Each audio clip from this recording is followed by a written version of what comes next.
Hello, my name is Nate. Welcome to my art channel. I'm going to try and squeeze in one more video, one more painting before I head off to Dallas for the Fluid Art Experience Conference. It's March 14th through the 16th. So if you've been procrastinating, the time is now. Get your classes. But yeah, so I'm working tonight on a 24 by 36 inch canvas. My last 4 paintings have been on 16 by 16s, and I'm just itching to work on a larger canvas again. So I'm going to do a kind of ribbon puddle pour tonight, and I'm going to do it in monochrome colors and with very thin consistency.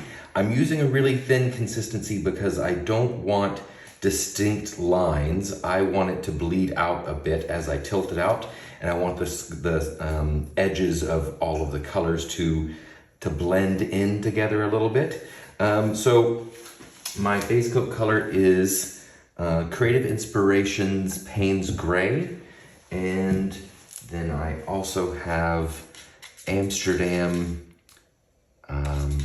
Primary Cyan. And I think maybe you can see what the consistency is like on this one. It's very, very thin. It leaves the slightest little mound before it disappears. And if you drizzle your stick around in a circle, the trace disappears almost immediately. So it's a very, very thin consistency. I also have some Amsterdam's Greenish Blue, and then I have some Amsterdam Sky Blue Light. So my idea here is to do to have lots of the Payne's Gray negative space, and then I'm going to pour in a small amount of each of those colors going from darkest to lightest, and then tilt it out. And I'm hoping it has lots of really good depth and very minimal. As I'm tilting it out, if I'm not getting the blending that I want, I may use my finger to kind of muddy up the edges, or I may blow it with my mouth to soften the edges and force some blending into it, because I do want this to be very soft also. So I'm excited to get started. I'm going to go ahead and pour down my puddle here, and I'll reserve a little bit, but I have enough here to cover the canvas all by itself, and then I'm going to add some more. Before this spreads out too much, because I want some blending, I'm going to go ahead and pour. And I'm not going to pour too close. I'm going to pour it kind of up from high, like that.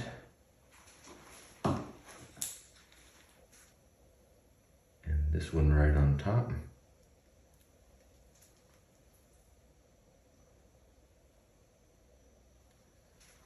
And then the sky blue light, that cup is really full, and it's hard to pour a little bit of paint from a full cup, so I'm just going to transfer it to another cup so I can pinch the tip and control how much is coming out. And then we'll do this right down the middle. There we go. Again, I want lots of negative space, so I'm not going to use a lot of paint in this little design. Okay, that's looking pretty good. Just want to look at it really quick and see. Yeah, the edges are already kind of bleeding into each other, which is a very good sign for what I want.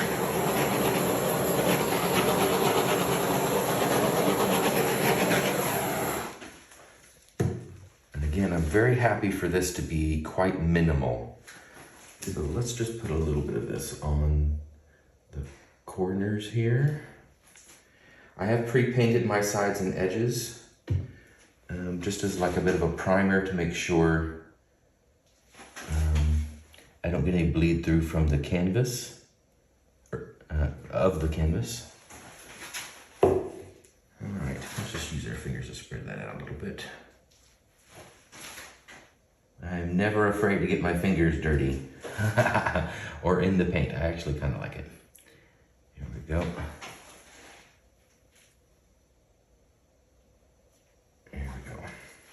Like when I'm cooking, I like to stick my fingers in the food. Don't tell my guests. Okay, let's go ahead and tilt this out. I'm just going to move it around a little bit first. This Payne's Gray is going to dry very, very dark.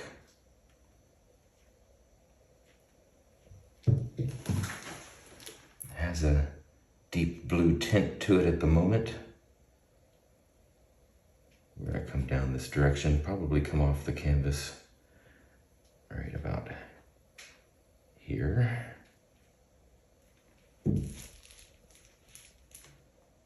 Walk that down to that corner. I want some good motion to this.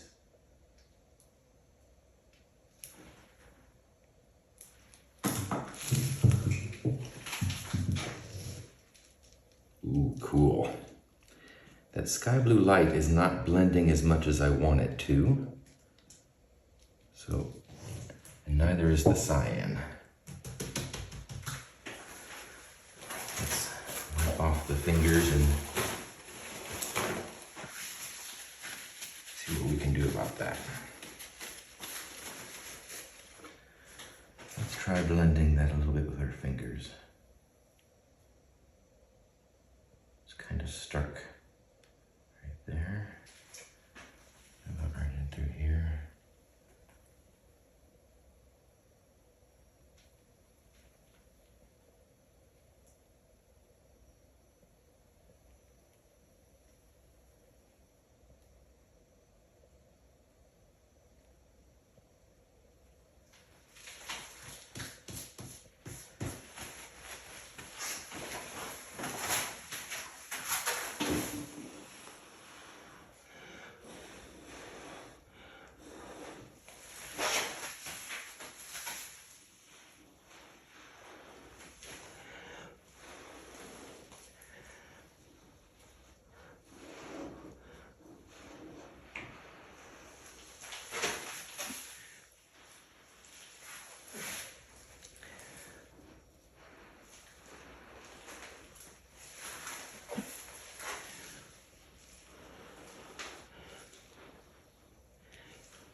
There we go, that's probably better. Let's see where the weight of our paint is. There we go, I see it now.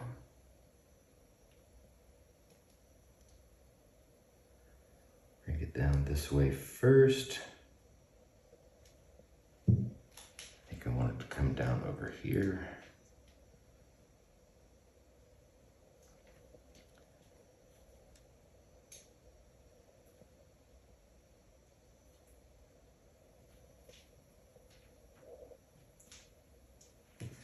Catch that side.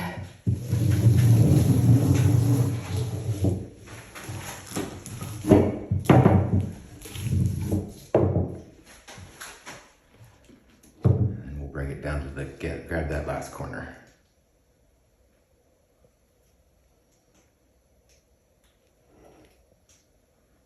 When your paint is thin, it moves faster. So you have to keep an eye on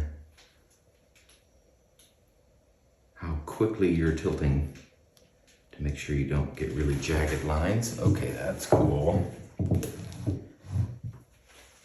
think I want to bring this down.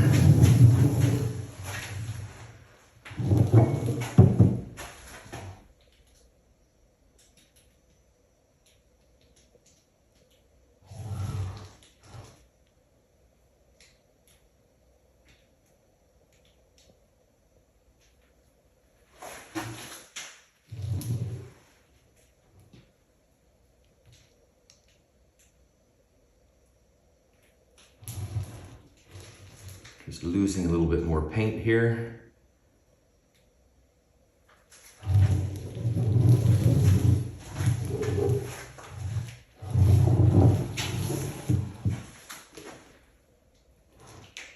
Bring the weight of the paint off of the edge.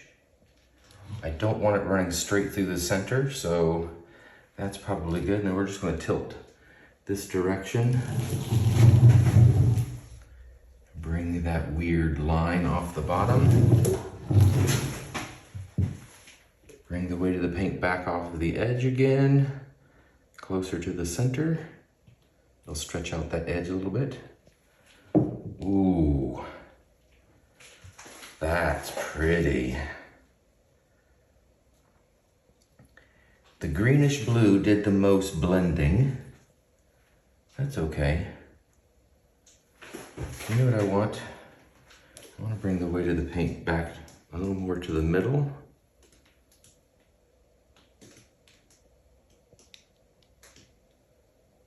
I want a little more, because it's a little too, that line is a little too straight. And we'll bring that back to the center.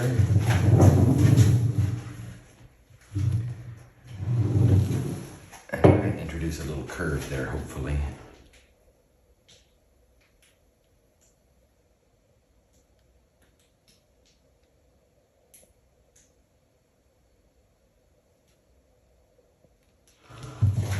That's good. Look at it from this angle again. And, oh yeah. That's pretty. Look at all that beautiful negative space. This is exactly what I wanted. I wanted some good motion. I wanted some good blending. Awesome. Let me touch up the side here where it looks like I touched it. Check my sides and edges, and I'll bring you in for a close-up. Sorry for the ring lights. I moved them back as far as I could, but oh, it's so pretty. It looks like electricity. It's so beautiful. I love this monochrome color palette. The blending worked out perfectly. I did get a few cells here. I wasn't necessarily looking for that. That's probably because of the blowing those lines up. But look at that thin little line of sky blue light running through it. So beautiful. Exactly what I was hoping for. No sharp edges. Everything's very organic looking. Great motion. I love the way it came around this corner over here. So it's not just a line all the way through. We got some good curve to it, but lots of negative space. Following the rule of rule of thirds there. I'm really happy with this composition and these colors. Let's see how she dries. So here is the dry result. I love it. Look at how, sorry about the glare from the light, it's quite bright today.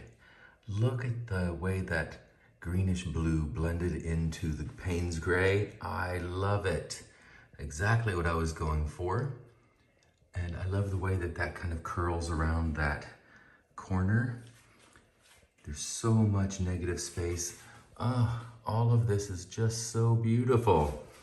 Okay, so I like this the way it is, but I did this intentionally to use as a background for a neurographic art piece. So in the next video, I'll show you what I do with it. So thank you very much for watching. I hope you enjoyed this video. Please give me a thumbs up if you did, and subscribe if you'd like to see more, and go mix up some paints and be fearless.